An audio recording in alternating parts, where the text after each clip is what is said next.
रहते हुए करोड़ों रुपए का भ्रष्टाचार किया था।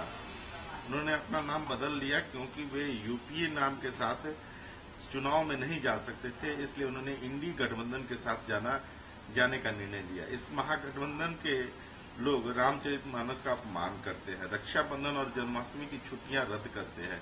वे सनातन धर्म से संबंधित अनेक बीमारियां बताते हैं। वे केवल तुष्टीकरण ही कर सकते हैं। ठीक ही तो कहा है। क्या 2G, 3G, बिटी जी, दामाद जी, कोल जी, ये घोटाला हुआ था ना यूपीए में। जमीन के बदले नौकरी हुआ था ना। ये तो बात अमित शाह जी ने कोई गैर मुनासिब कहा नहीं है। बस इतना ही कष्ट है कि अंधरा को आंधर कह देना बड़ी कष्टदायक बात है। अंधा भी चाहता है कि उसको नयन सुख कहा जाए, तो उन्होंने साफ साफ तथ्यों को रख दिया है कि नहीं, ये अंधा है तो अंधा है, इसीलिए नाम बदल लिया है। और जो ये छुट्टियों का कटौती और तरह का रामचरितमानस पर बोलना, आप जनता के दुख दर्दों पर बात करें ना। आप जनता के दुख दर्द पर बात करते नहीं, आप एजुकेशन पर बात करते नहीं है, आप हेल्थ सेक्टर पर बात करते नहीं है, आप किसानों और नौजवानों की नौकरी देने की बात जो कही थी उस पर बात करते नहीं है, और टूल फदूल की बात करते हैं। ये केंद्रीय मंत्री, गृह मंत्री अमित शाह जी ने इन बातों को अपार जनता के बीच में उद्धृत किया कि इनको नाम बदलने का एकमात्र कारण है अपने कलंक को मिटाना चाहते हैं, छुपाना चाहते हैं। मिट तो सकता नहीं है, उस पर पर्दा डालना चाहते हैं। उन्होंने गठबंधन को स्वार्थी बताया और कहा कि लालू यादव अपने बेटे को मुख्यमंत्री बनाना चाहते हैं, नीतीश कुमार प्रधानमंत्री बनना चाहते हैं, लेकिन प्रधानमंत्री पद खाली नहीं है। नरेंद्र मोदी फिर से इस पद को संभालेंगे। यह गठबंधन बिहार को फिर से जंगल राज की ओर ले जा रहा है। तुष्टीकरण के जरिए वे बिहार को ऐसे तत्वों के हाथों में सौंप रहे हैं जो बिहार को सुरक्षित नहीं रहने देंगे। आए दिन बैंक डकैती, आए दिन हत्या, आए दिन लूट बलात्कार की घटनाएं घट रही है, तो इसको जंगल राज न कहा जाए तो क्या कहा जाए? मंगल राज। ये तो जंगल राज आ ही गया है। और जहां तक स्वार्थ की बात है और अपने बेटा को मुख्यमंत्री बनाना चाहते हैं, नीतीश कुमार पैर उड़का उड़का के प्रधानमंत्री बनना चाहते हैं, यह भी बात उन्होंने सच कहा है। न ही मुख्यमंत्री बनेगा न वो प्रधानमंत्री बनेंगे। अमित शाह जी का कहने का पूरा लक्ष्य यह था कि जब तक नरेंद्र मोदी जी हैं हिमालय के तरह खड़ा, तब तक इन पाखंडियों से कुछ हिलने डुलने वाला है नहीं है। न यहाँ कोई मुख्यमंत्री बनेगा, 25 में मुख्यमंत्री भी भारतीय जनता पार्टी बनाएगी, और न ये प्रधानमंत्री के जो स्वप्न देख रहे हैं उनके स्वप्न पूरा होंगे, ये वो कहना चाहते थे। इस पर नीतीश कुमार ने कहा कि इस पर ध्यान मत दीजिए, मैं उनकी किसी बात पर ध्यान नहीं देता। जब वो आते हैं तो अनाप शनाप बोलते हैं। क्या आपको बिहार के विकास की कोई जानकारी है और यहाँ कितना काम हो रहा है? काम तो इतना करा दिए कि अब श्राद्धे बाकी है।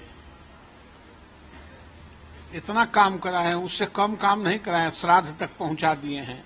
बिहार के नौजवान सड़कों पर रोज लाठी खा रहे हैं, बिहार के शिक्षक त्राहिमाम कर रहे हैं, बिहार की बच्चियां अफसरों की गाड़ी तोड़ रही है, उसको बैठने का जगह नहीं है, बाथरूम जाने का जगह नहीं है, और फिर भी इनको अगर शर्मिंदगी नहीं होती है, लोक लज्जा मर गया है, तो इसमें क्या कहना है? ये बात पर ध्यान दें या नहीं दें, अंधा को अंधा कहिएगा, कुटकुटा के लगेगा, इनको भी कुटकुटा के लग रहा है। इससे क्या होता है? दीवार पर मौत लिखा है, आंख बंद कर लेने से मिटने वाला नहीं है। नीतीश कुमार जी ये समझते हैं। इस पर राबड़ी देवी ने कहा है कि भाजपा सरकार महंगाई नहीं रोक पा रही है, हर चीज की कीमतें बढ़ने लगी हैं।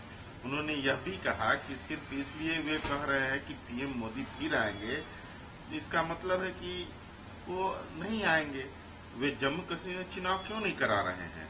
अगर उनमें हिम्मत है तो उन्हें चुनाव कराना चाहिए, वे डरे हुए हैं। असल में राबड़ी जी बहुत पढ़ी लिखी इकोनॉमिक्स का विद्वान हैं।